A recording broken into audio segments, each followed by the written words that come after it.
office by the greatest landslide in American politics. Hoover's known for the Great Depression. He jammed 100,000 people. So he's known as being a cold president, an uncaring president. And anyone who looks at his life knows that that's not true. And what better place to look at his life than the Herbert Hoover Presidential Library and Museum in West Branch, Iowa.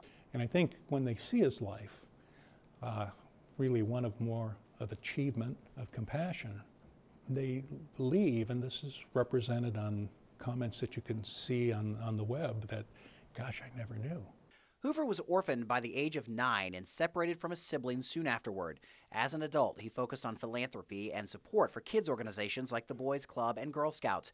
He liked those organizations because they taught kids how to be leaders. He also made millions of dollars in the gold mines of Australia and used that money to feed the hungry all across the world up until he died.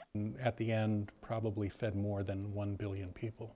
Tom Schwartz is the director of the Herbert Hoover Presidential Library and Museum. He says all presidential libraries give you the chance to see the man behind the desk as a person. He says too often people just see the political side of them, and usually it's through a partisan lens. Visiting the museum gives you a whole picture. I think most people don't realize they're living with decisions that Hoover helped make back in the 1920s as Secretary of Commerce. Hoover standardized a lot of things we use still to this day. For example, he made sure stoplights are red and green all across the country. He decided to make bricks used in building homes a standard size. He decided eggs should come in a carton of 12, milk should be sold in gallon jugs, and even decided how many threads should be on a bolt.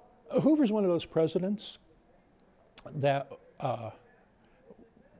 is probably more accomplished both before the presidency and then after.